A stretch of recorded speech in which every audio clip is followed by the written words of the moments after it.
Hello, everyone, and welcome to Leadership and Neurodiversity, the channel that looks at leadership and neurodiversity.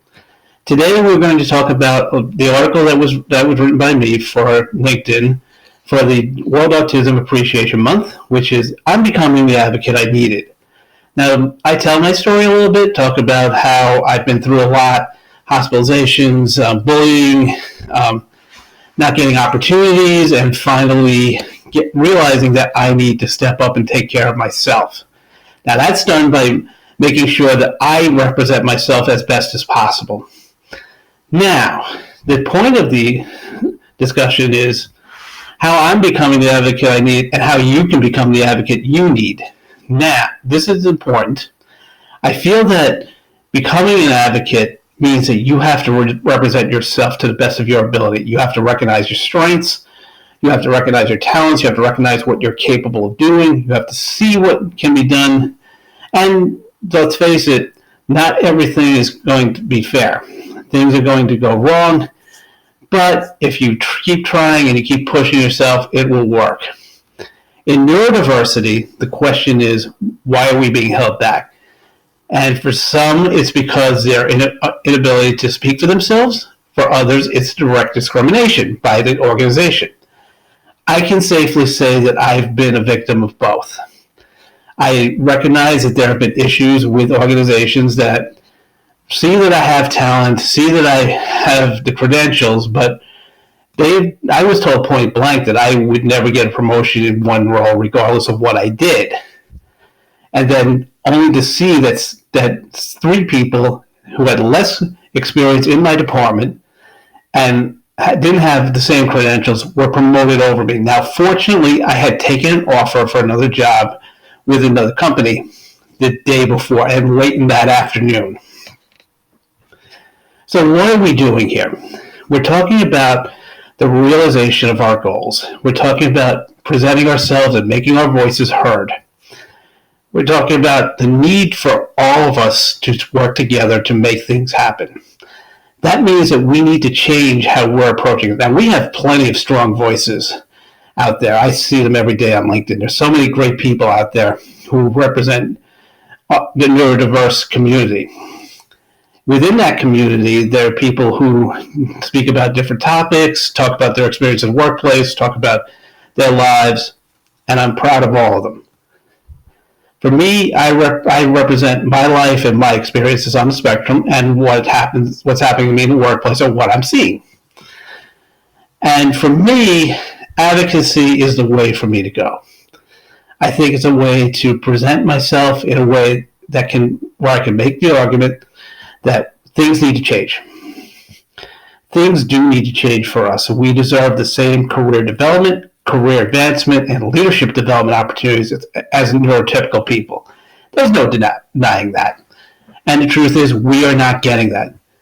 There's a reason why so many neurodiverse people go out and become entrepreneurs or self-employed. It's because they're not getting the opportunities with corporations.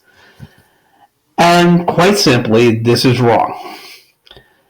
This is something that I hope to change because I'm not in a position to become self-employed. I'm not in a position to start my own company. I can work within my organization to make changes.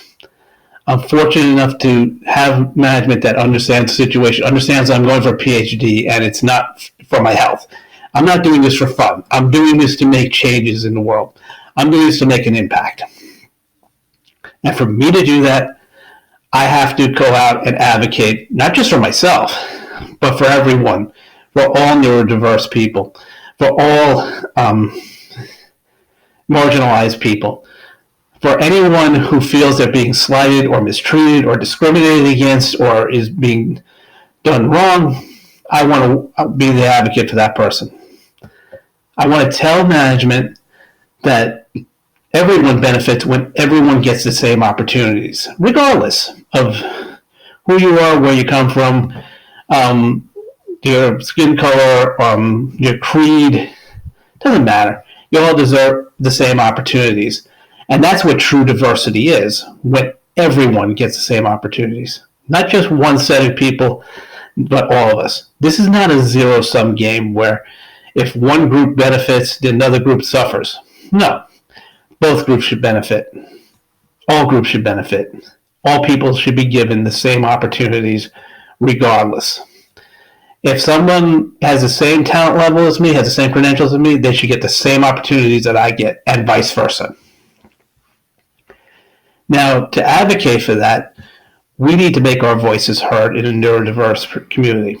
We need to make companies aware, again, that we all benefit when these things happen.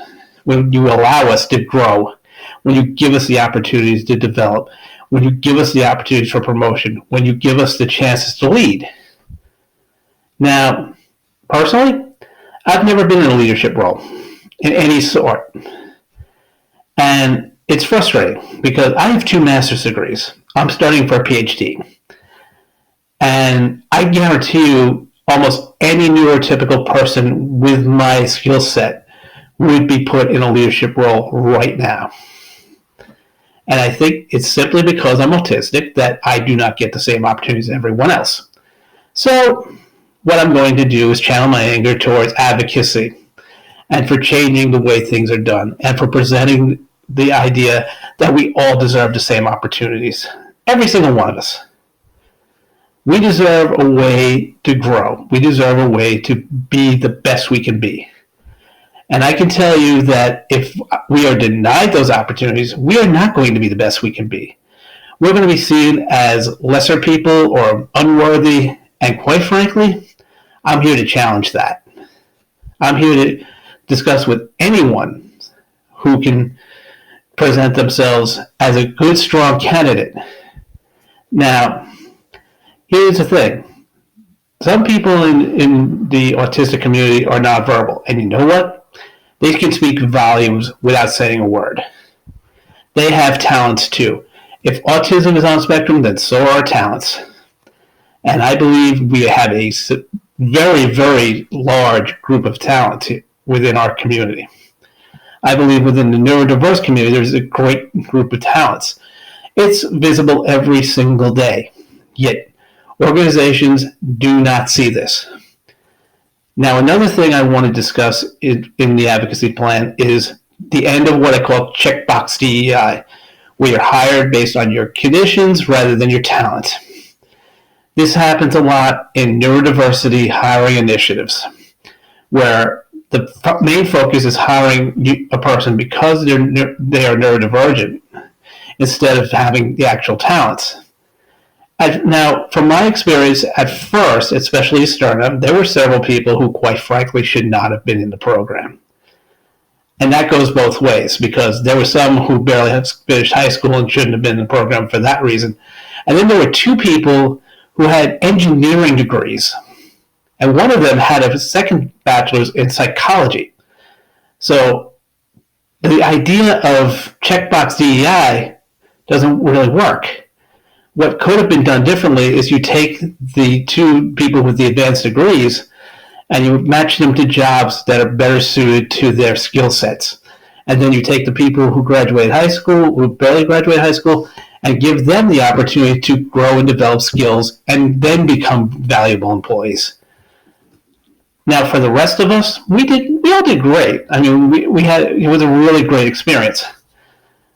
Now, the idea of being hired through a neurodiversity hiring initiative in 2014, at least, was that you were brought in, you were given a certain set of tasks, and I was told at the interview that I was overqualified, and you know what? I was. And that should have set the tone right there. And it really didn't.